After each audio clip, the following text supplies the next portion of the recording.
Olá, tudo bem com você? Eu sou o professor Rodrigão. Hoje nós vamos estudar aqui a Constituição Federal, não é? Através do artigo 5º, mediante esse simulado que eu preparei para você, viu?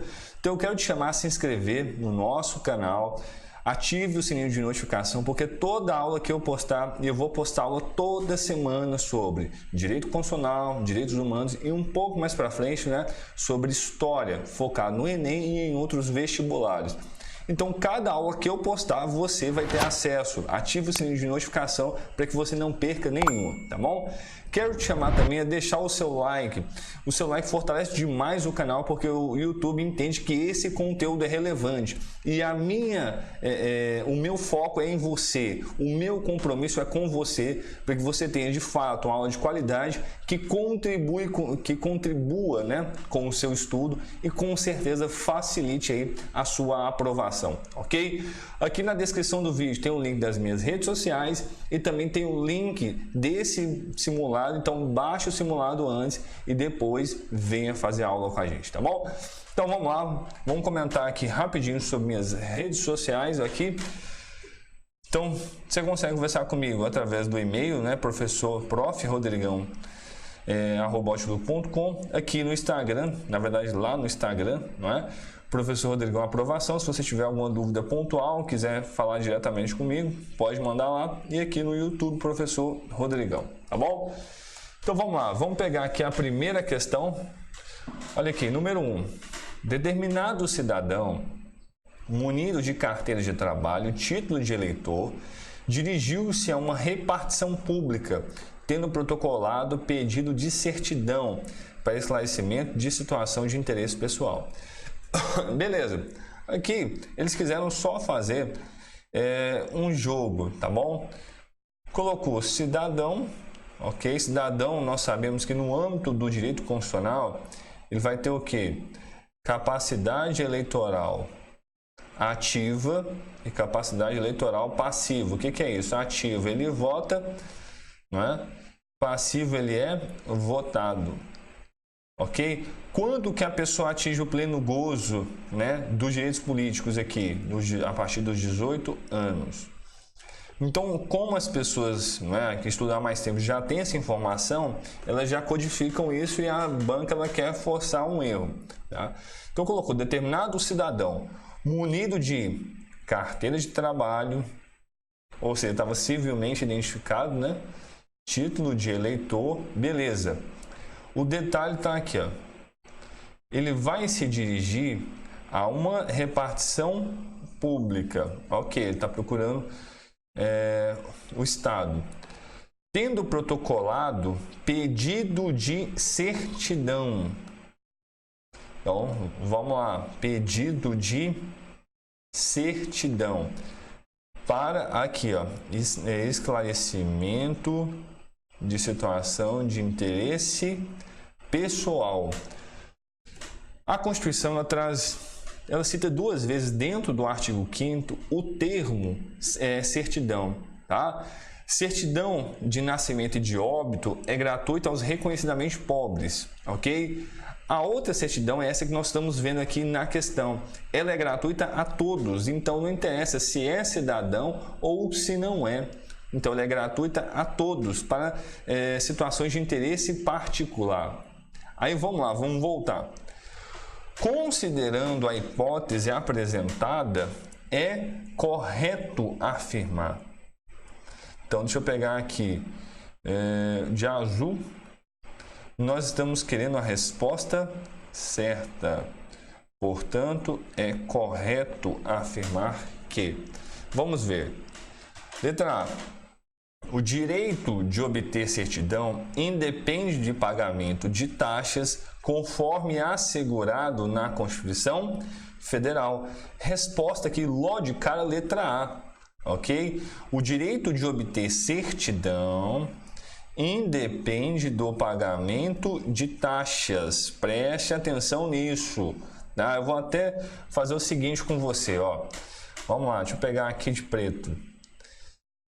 Quantas vezes mesmo, fala comigo, quantas vezes que aparece o termo certidão? 2.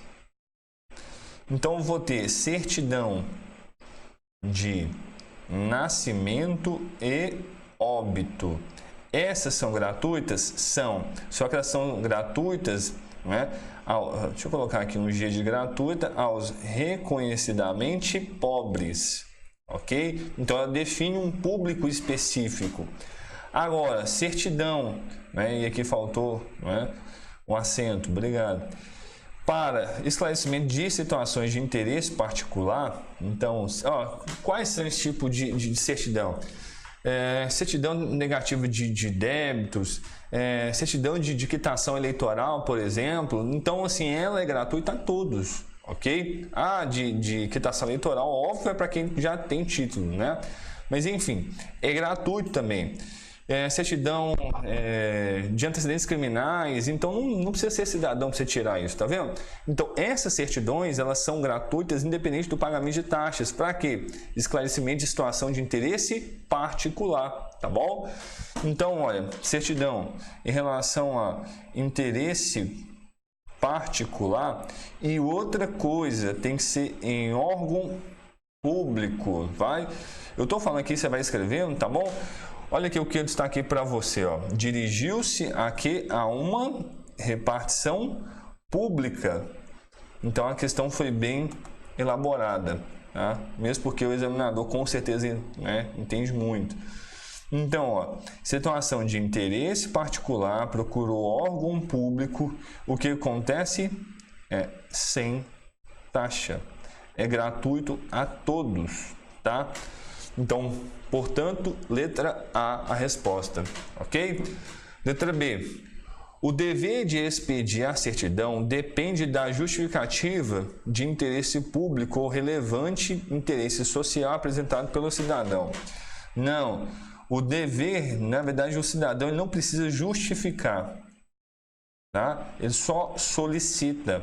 Lembre que a maioria das questões elas vão abordar a literalidade do texto constitucional. Logo, o que acontece aqui? O que está escrito na Constituição é o que cai na prova com certeza, ok? Na maioria.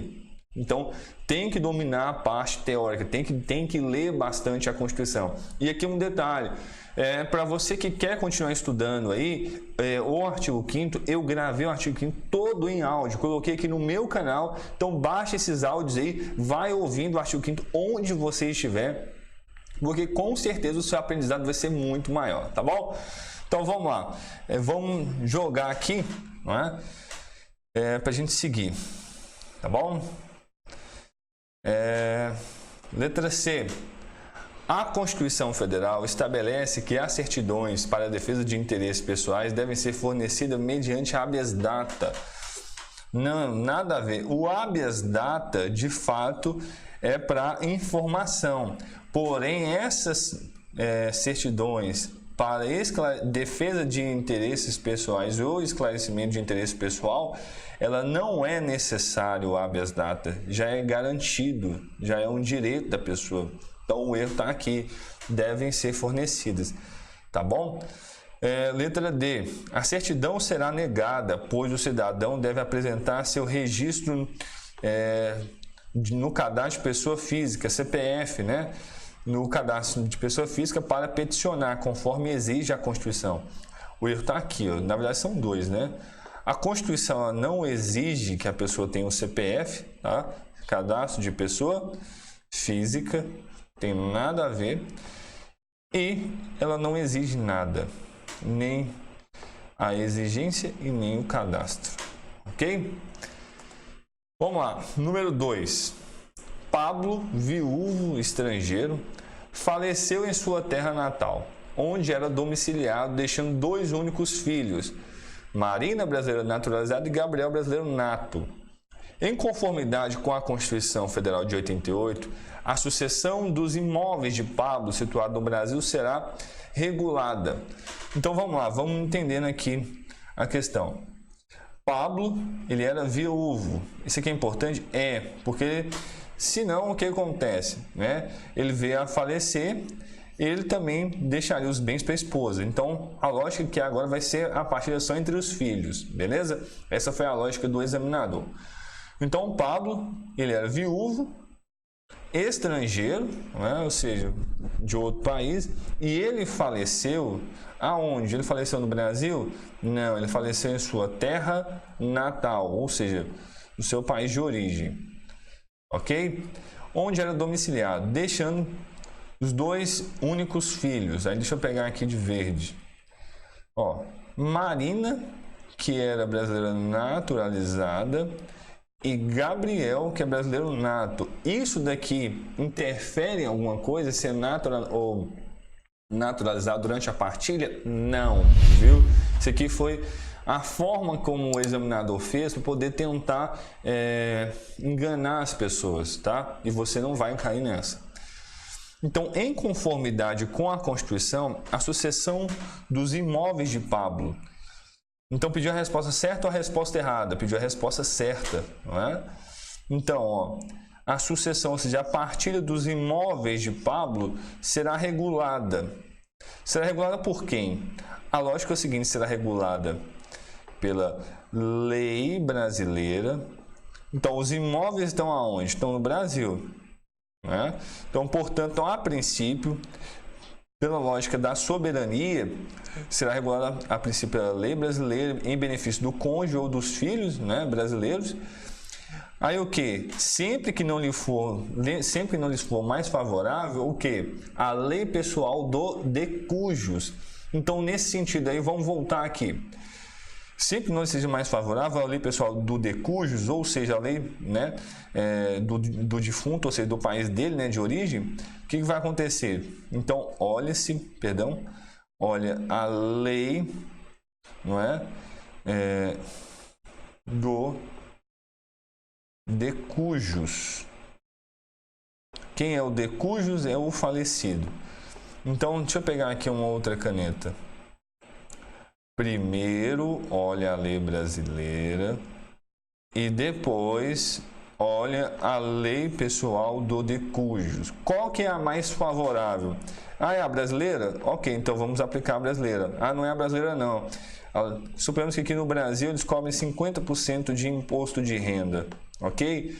E lá do país de origem, vamos colocar aqui, vamos nomear, suponhamos que ele tenha... Suponhamos que Pablo seja alemão, dá para você ver, tudo a ver o nome, né? Então, lá na Alemanha, o que acontece? O imposto de renda que incide lá é 20%. Então, o que eles fazem? Eles vão comparar, no Brasil é 50%, lá é 20%, então vamos usar o que? A lei do de cujos. A lei do país dele, não foi ele que fez, né? Enfim, vamos lá. Então, olha aqui, deixa eu pegar a caneta vermelha, que vai ficar melhor isso. Será regulada pela lei pessoal de Pablo em relação a Marina, pela lei brasileira em relação a Gabriel, né? Não é a lei pessoal de Pablo. Primeiro erro está aqui. Em relação a Marina e Gabriel, não, os dois vão receber a herança, tá? Letra B, sempre pela lei brasileira? Aí eu já paro por aqui, não é sempre pela lei brasileira, tá ótimo? Nós sabemos que vai ter que ter a comparação. Sempre pela lei pessoal de Pablo? Não, viu? Então, nós já sabemos isso daqui. Pela lei brasileira, salvo se a lei, ou seja, salvo é o quê? Exceto. Então, exceto se a lei pessoal de Pablo for mais favorável a Marina e Gabriel. Tá vendo que não há diferença na partida, tanto faz se o brasileiro nato naturalizado. Então, a resposta certa é a letra D. Beleza? Então, lembra dessa lógica que eu fiz para você aqui. Isso daqui é muito importante mesmo, viu? Então, vamos lá. Questão 3. Ainda tem a letra E, vamos ver. Sempre pela lei pessoal de Pablo? Não. Ok? Nada a ver. Vamos lá, número 3. Na Constituição Federal de 88, os direitos e deveres individuais e coletivos são previstos como segue. Agora eu quero chamar a sua atenção aqui ao seguinte fato, ó. deveres individuais e coletivos. Tem aqui direitos e deveres individuais e coletivos. Pergunto para você, qual artigo que é esse? Aqui nós sabemos que é o artigo 5º porque é uma aula específica sobre esse tema. Mas e se na hora da prova, não é? Com certeza, da mesma forma como apareceu aqui, eles não mencionassem. Portanto, é necessário que eu domine o nome, tá? É um detalhe, mas prova eu tenho que fazer de verdade com muita intensidade. Eu tenho que fazer o meu estudo muito bem feito, muito criterioso, viu? Não existe pessoa que estuda para concurso acomodada. Você estuda para concurso por dois motivos. Ou porque você quer muito alguma coisa, você se vê ocupando aquele cargo público, ou segundo motivo, porque você entende que a sua vida está muito ruim e que você merece coisa melhor. Então não existe estudante de concurso mediano, tá? Da mesma forma, é um passo de cada vez. Tem até esse vídeo aqui no meu canal, assista lá, ok? Então, mas foque nisso, faça o seu melhor sempre, sempre, sempre. Um passo de cada vez, mas faça o seu melhor e vamos lá que eu vou te explicar isso daqui, ó. Então, direitos e deveres individuais e coletivos é o que? Artigo 5º. Agora, vamos lá, vamos entender aqui um outro processo, ó. O nome do título todo é Direitos e Garantias Fundamentais, certinho?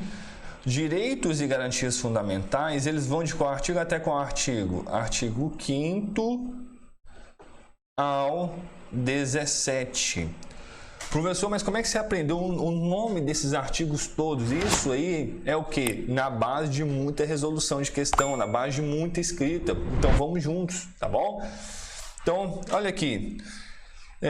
Dentro dessa parte dos direitos fundamentais, todos os que abrangem do 5º ao 17 são direitos o quê? Fundamentais. Ok? Todos os que estão aqui são direitos fundamentais. Agora, vamos lá. Vou pegar aqui de outra cor, só para que você entenda. O artigo 6º. Acho que essa cor não vai ficar muito boa, não, para que você enxergue. Rapidinho, deixa eu apagar aqui, ó. Ok? Vou pegar uma cor mais forte. Isso, esse azul aqui é mais forte. Ó. Artigo 6º ao 11.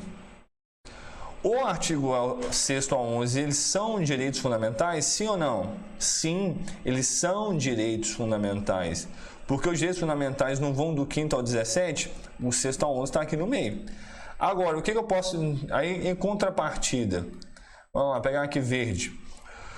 O artigo 6º ao 11 é um direito individual? Não. O artigo 6º ao 11 não são direitos individuais, eles são direitos o quê? Sociais. Então a lógica é o quê? Pegar aqui, vamos lá, vamos utilizar o marca-texto. Ó, o artigo 6º ao 11, eles são direitos sociais, certo? Eles são direitos fundamentais, mas eles não são direitos o quê? Individuais. Por isso que eu falo com você. Outro exemplo, quer ver aqui, ó? Sindicato. Sindicato é um direito individual ou é um direito social?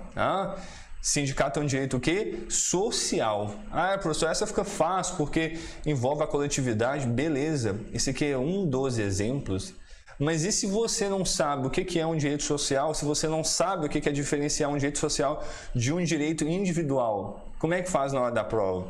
Então, conforme eu te mostrei aqui, você vai revisando, você vai estruturando a sua análise, ok? Qualquer dúvida, deixe nos comentários, que eu vou ter a maior alegria de responder, tá bom?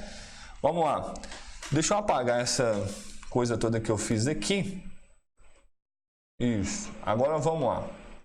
Vamos retomar aqui. Caneta vermelha. Muito bem.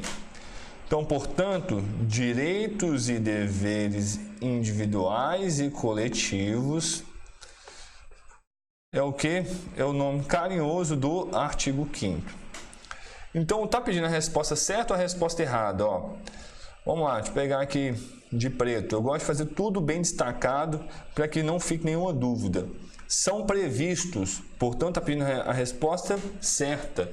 Então, são previstos como se segue. Então, vamos lá, volta com a vermelha. Letra A. Todos são iguais perante a lei, garantindo-se somente aos brasileiros a inviolabilidade do direito à vida, à liberdade, à segurança e à propriedade. Certo ou errado? Errado, tá? Todos são iguais perante a lei, tá ok.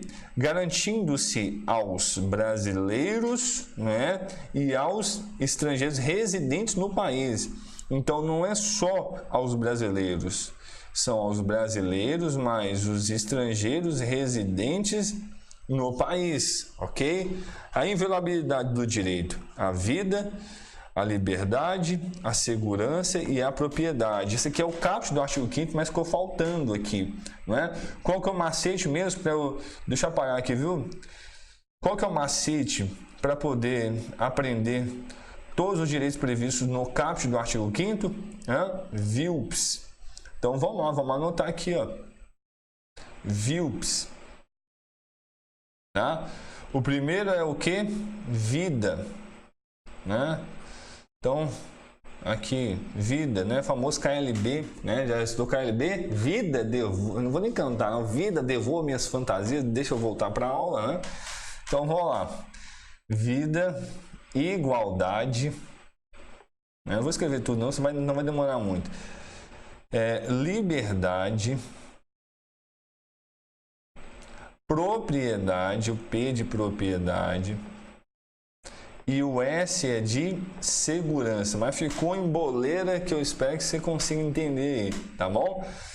Então, fique atento que isso aqui é o caput do artigo 5º. O que é o caput do artigo 5º, professor? É a cabeça, é a introdução, ok? Então, muito bem, vamos lá. Letra B. A casa é asilo inviolável, mesmo em caso de flagrante, delito ou desastre. Errado, tá? Em caso de flagrante delito ou desastre, a casa ela não é inviolável. Esses aqui são exceções, ok? Então, fique atento quanto a isso daí. Letra B, portanto, errada.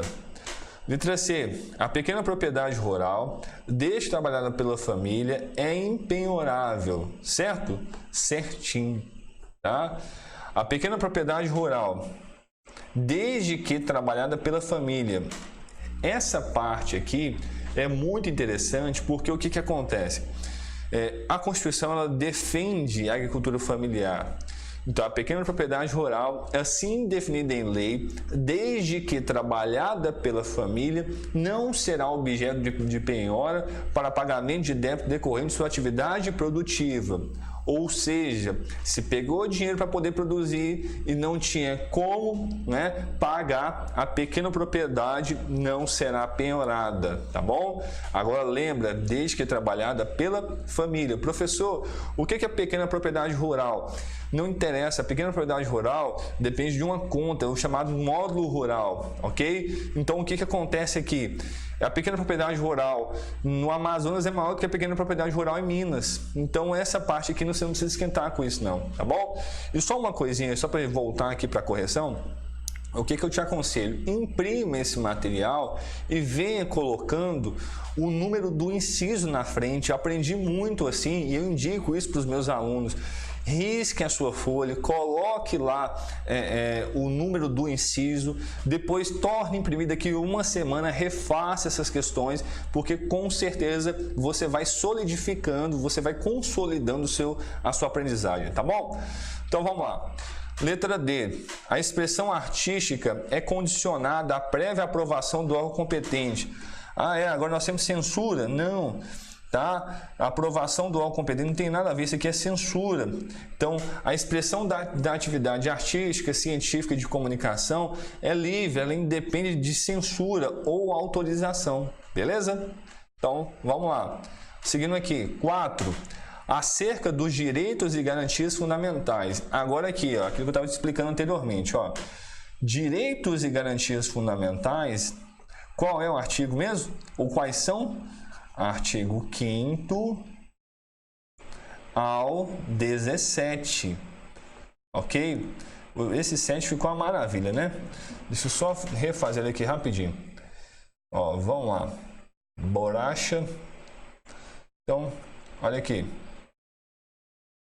Isso. Então, artigo 5º ao 17. O que acontece aqui? Eles podem, a banca pode cobrar qualquer um dos direitos que estão aí previstos.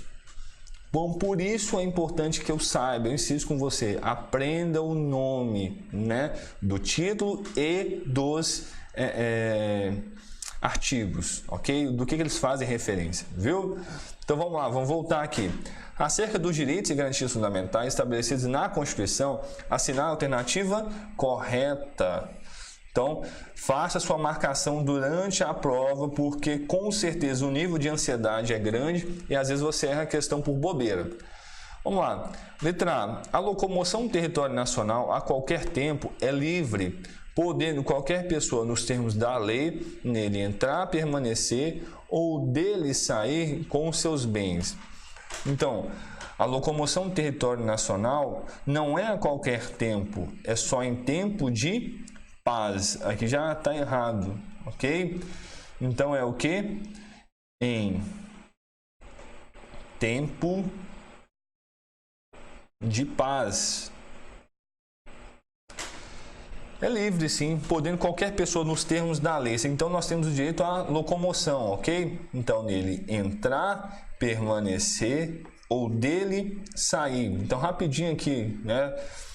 Então nós temos o direito de locomoção. Esse direito de locomoção é direito VIP, tá? Eu fico brincando com isso com os meus alunos, porque assim, ó, opa, deixa eu apagar aqui, porque já tem um I ali, monsieur, ok? Então, vir, ir e permanecer. É o permanecer que efetiva a liberdade de locomoção. Entendeu? Porque como assim, professor? Imagina o seguinte, se você fala que direito de locomoção é ir e vir, e você chega numa praia, e o que acontece? Você não pode parar, não, você vai ter que ficar correndo para cima e para baixo, vai lá no mar, volta na areia, vai no mar, volta na areia, endoidou, entendeu? Então você vai sentar, vai descansar, vai aproveitar. Só para te lembrar o que? Direito de locomoção, direito VIP, vir, ir e permanecer. Caso esse direito venha a ser violado, o remédio constitucional é o que? Habeas corpus. Só que eu vou gravar um outro vídeo de questões sobre remédio constitucional de uma forma bem específica, tá bom? Então vamos lá, senão estende muito aqui. Letra B. Ninguém poderá ser compelido a associar-se e, uma vez associado, será livre também para decidir se permanece associado ou não. Resposta certa, letra B. Ok? Então, ó, ninguém vai ser obrigado a associar-se. Uma vez que ele está associado, ou seja, ele entrou, ele será livre também para decidir se permanece associado ou não. Ou seja, ninguém será obrigado a associar-se ou a permanecer associado. A Constituição é bem clara quanto a isso, ok? Vamos lá. Letra C. Independente de autorização, as entidades associativas têm legitimidade para representar seus filiados judicial ou extrajudicialmente. Errado. Porque nós estamos falando de quê? De associação. A associação ela só pode agir mediante a autorização dos membros, ok? Então, fica atento, a associação não é sindicato. O sindicato ele pode agir por ele mesmo. Isso é chamado de quê? Substituição processual, correto? Agora, a associação ela não pode agir por ela não. Ela precisa da autorização expressa dos membros, beleza? Então, letra C está errada. Vamos lá. Letra D. Aos autores pertence o direito temporário de utilização? Errado, tá? Aos autores pertence o direito exclusivo de utilização, publicação, reprodução de suas obras, transmissível aos herdeiros pelo tempo que a lei fixar. Não confunda, privilégio temporário se refere a eventos industriais, ok? Nessa parte aqui nós estamos falando dos direitos autorais, que é uma outra coisa, livro, música, novela, teatro, ok? São direitos autorais. Agora, em eventos industriais, aí sim o privilégio ele é temporário, beleza? Vamos lá. Para fechar aqui, então, ó, sim, com relação aos direitos e deveres individuais e coletivos, então você já viu direitos e deveres individuais e coletivos, não é? Qual que é o artigo mesmo? Artigo 5º, ok? Assinar a alternativa correta. Então vamos lá, vamos buscar a alternativa certa. Letra A, é inviolável o sigilo de correspondência, salvo por ordem de autoridade policial? Errado. Autoridade judicial e não policial, ok? Então, letra A está errada. Letra B, é assegurado a todos o acesso à informação e resguardado o sigilo da fonte quando necessário ao exercício profissional. Ok. Tá bom? Por favor, não confunda sigilo da fonte com a parte referente a... Espera aí que eu vou lembrar. Deu um pequeno branco aqui. Isso. Quando se refere... Deixa eu voltar aqui para mim. Quando se refere ao anonimato. Agora sim, isso. Então, não confunda sigilo de comunicação, na verdade, sigilo da fonte, com anonimato, ok? Deixa eu escrever isso aqui para você. Vamos lá. Tá? Aqui, ó. Anonimato, ok? Então, o que acontece? O que é o anonimato? Eu não revelar que sou eu que estou escrevendo nem nada. Agora, sigilo da fonte é diferente. Sigilo da fonte, eu, Rodrigo, assino a reportagem, suponhamos que eu seja um jornalista, só que eu não conto quem me revelou aquela notícia, ok? Sigilo da fonte é garantido? Sim. Anonimato é? Não, anonimato é vedado, beleza? Então, vamos lá. Letra C. Não haverá prisão civil por dívida, salvo do responsável pelo inadimplemento de obrigações tributárias? Não. Ok? Tem nada a ver, a Constituição nem fala obrigação tributária, tá? Então, não haverá prisão civil por dívida, salvo a de quem? A do depositário infiel e a de quem deixa de pagar a pensão alimentícia, tá bom? Então, nesse caso, pela Constituição, há esses dois casos. Na prática, só existe a prisão agora por dívida de quem não paga pensão alimentícia, tá? Inadimplemento, inexcusável de obrigação alimentícia, ok? Vamos lá, voltando aqui o slide. No caso de iminente perigo público, a autoridade competente poderá usar de propriedade particular, vedando-se ao proprietário indenização ulterior? Não, ok? A indenização é ulterior, o erro está aqui. Vedando-se.